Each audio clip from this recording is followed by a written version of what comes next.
Six Flags Great America, located in Gurnee, Illinois.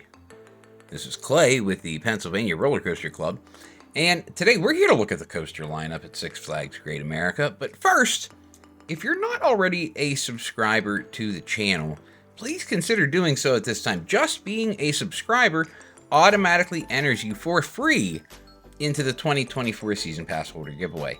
But today, again, let's take a look at the roller coasters and put them worst to first.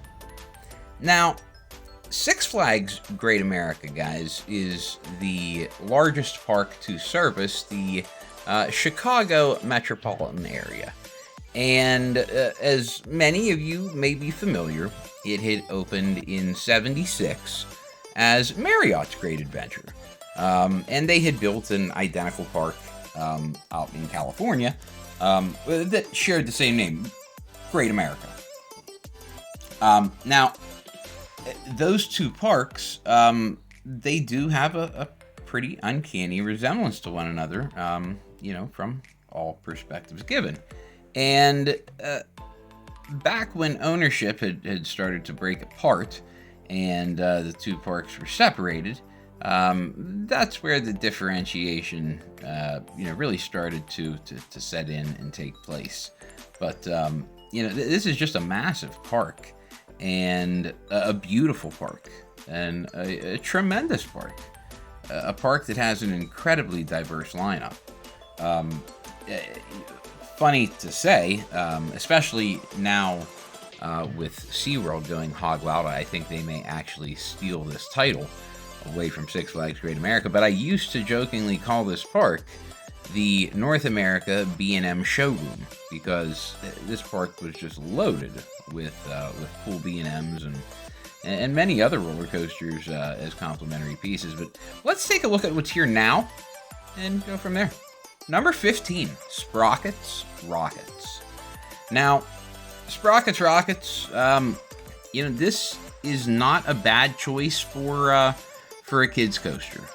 And, as a park, that every park needs them, especially when you're a larger park. And this Vekoma sit down, even though it has a couple sections of what the Thuzies may call jankiness, still pretty decent. Number 14, Little Dipper.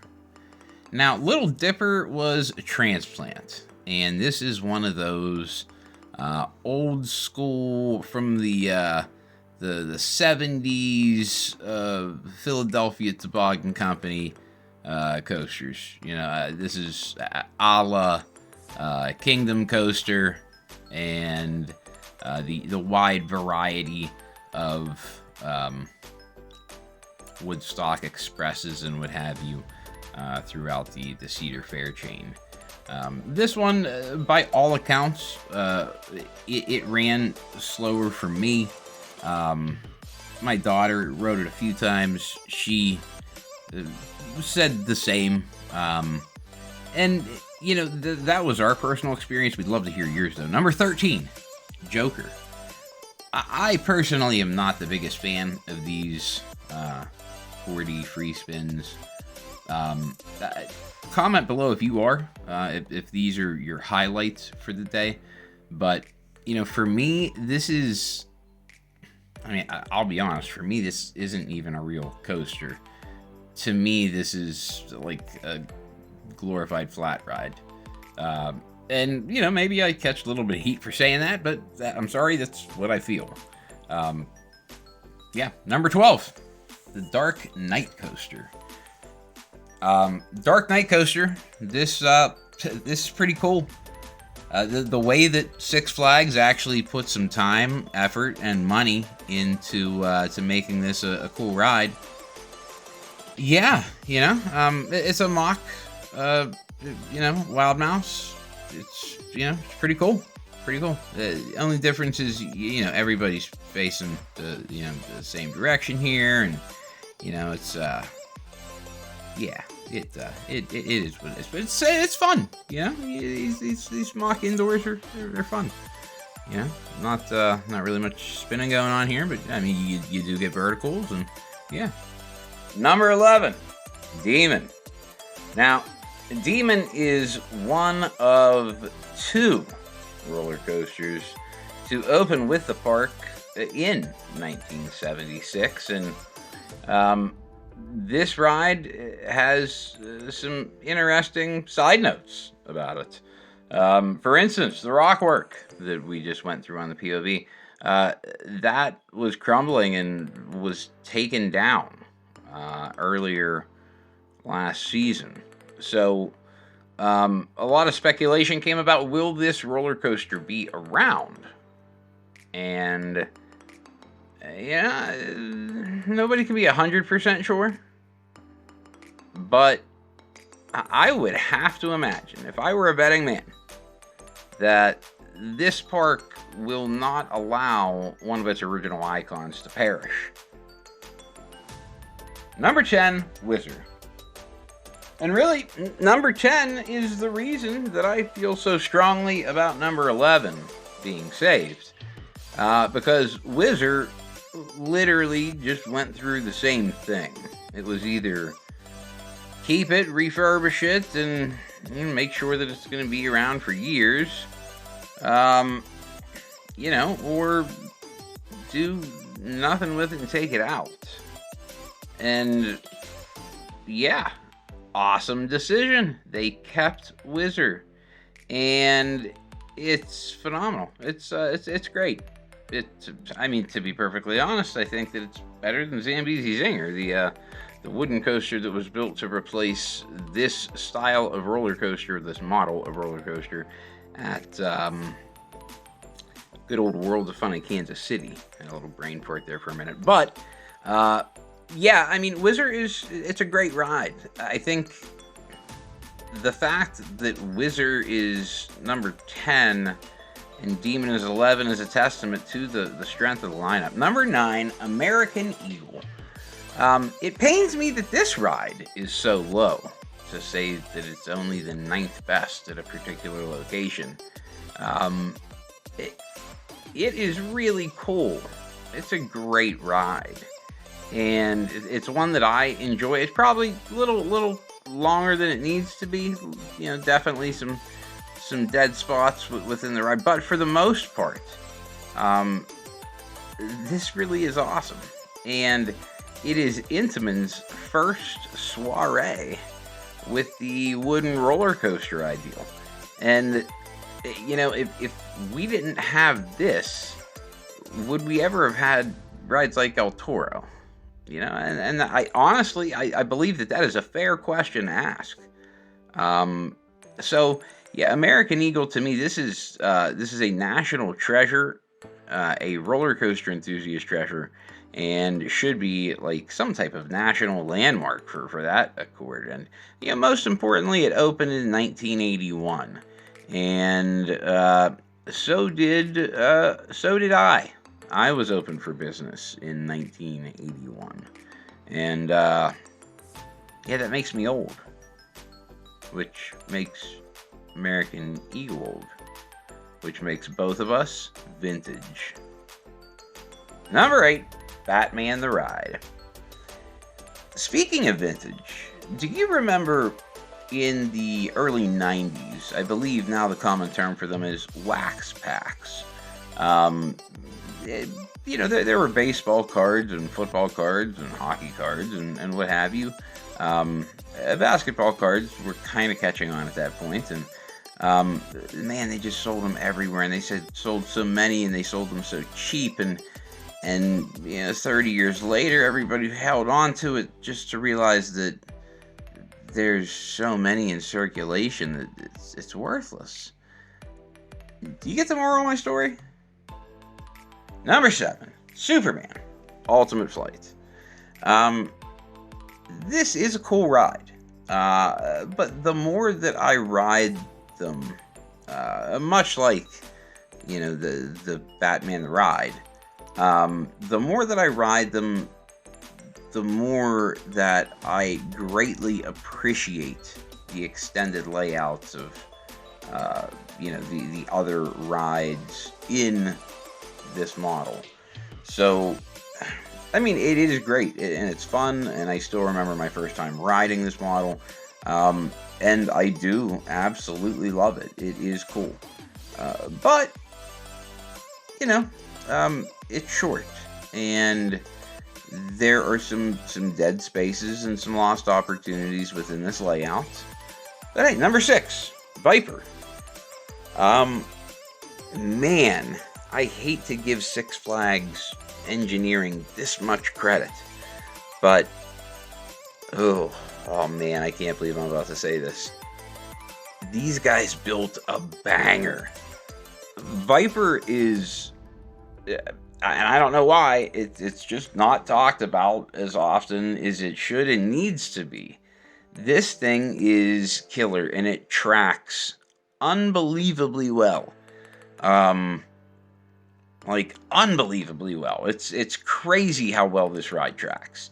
So, yeah, if you have not been to Great America, or if you go to Great America and you just, skip Viper and pass it off as any other run-of-the-mill wooden roller coaster that's gonna hurt and leave you bruised, and this is not that ride. Now, you may leave with a couple of bruises if you ride it 5 or 6 times throughout the course of the day. But for the most part, again, this ride tracks particularly well, and the maintenance team does an amazing job keeping it riding at this level. Moving on. Number 5, Flash, vertical velocity. So, how do you make an impulse coaster cooler? Well, you give it a twisted spike. I mean, that seems pretty obvious, right? Well, there you go. Mission accomplished. Equation solved. Yeah, this is cool, guys. It's not Wicked Twister, but it's pretty cool and pretty close, ish, I guess, is kind of what I'd say. But, if this is your 5th best roller coaster in the park, you're doing pretty good. Number 4, XFlight. I just love the fact that a B&M wing coaster is in the 4 spot. And, depending on your view, could even potentially be, in the 5 or 6 spot. So, there's that. But the layout of this is really interesting to me. It's intriguing because they really stayed low for a lot of this, and it's a lot of transitional work, which is really odd on a B&M wing. So, I will admit this is not my favorite wing coaster, but it's good, and it's good for different reasons than you're expecting it to be good. Number 3, Raging Bull. Now, I know everyone is a huge fan of the B&M Hyper model, as am I. As a matter of fact, it could be one of, if not my favorite model that's been replicated. And I think where everybody starts to differ is, when they start talking about where these rides stack up against one another and how B&M Hypers rate. And I don't know, I think possibly the worst sentence for me to hear, personally, is when someone says that dreaded sentence of, "Oh, Raging Bull is the best B&M Hyper." Oh, man, my stomach turns a little bit. Because I happen to feel that this could be one of the worst B&M Hypers. And I say that very tongue-in-cheek because, let's face it, there are no bad B&M Hypers. That doesn't exist. The model is successful for a reason, because they're all pretty darn good. Now, some are bangers. Some are absolutely elite. But it doesn't take away from the lower class being good. Number 2, Max Force. Now, S&S hit this out of the park. Absolute Grand Slam home run. The launch, murderous. Doing the inversion at 70 or 80 miles per hour, crazy. is the layout short? Yeah, it is, but it's still significantly more complete than an Intimate Accelerator model. And that's pretty important. But number 1, Goliath. Now, guys, Goliath, to me, is the topper track version, scaled down Iron Gwazi. And I'll tell you why. I mean, if you added a little bit of height on this first drop is tremendous. Almost, if not as good as Gwazi's. And this is not an element-filled 3,000 plus feet of track. There's only 3 real elements, but it murders those 3 elements. It's absolutely phenomenal. Much like Gwazi. It's almost like they used Goliath as the template of how to build a bigger version of this as a hybrid and use the iBox. And yeah, that's why Goliath is a banger. That's why it's the best in the park. And that's why, if you guys enjoyed this video, you should go down and click like, and if you haven't already, please subscribe to the channel. We do appreciate y'all. We appreciate you watching, and we hope that we're able to give you a little bit of joy and roller coaster satisfaction on as regular a basis as possible. So let's talk briefly before we wrap this video up about Six Flags Great America. Now, this park is going to be celebrating its 50-year anniversary in 2026. And when you're talking Great America and you're talking anniversary, it is a foregone conclusion, in my opinion at least, that this park is getting a new roller coaster. They are getting something, and it is going to be, it's probably going to be a pretty darn good one, I would think. You know, and we'll wait and we'll see what the plans are. And I'm sure that there will be leaks coming out, you know, from the park as the season wears on, as to what types of plans are in the cards for 2026 and for that commemorative anniversary, that big 50-year marker. But like I said, you know, it's got to be something big. And you can't do a 50th anniversary and put a, you know, the equivalent of a 40 free spin, or, you know, install a Skyrocket 2. You can't go that route. And, you know, I think that with what the park already has, there are only so many directions that they could go before you start talking about replacing and updating stuff. So, you know, I would have to imagine that they're going to be expanding the footprint, opposed to, you know, just redoing something or taking something out and replacing it. So we'll be doing a video about that and the same topic for several other parks here a little bit later in the spring. But for now, you know, please comment below. Let us know what your thoughts are. Let us know your opinion on Raging Bull, and we'll kind of go from there, guys. Until next time, we'll see you out there.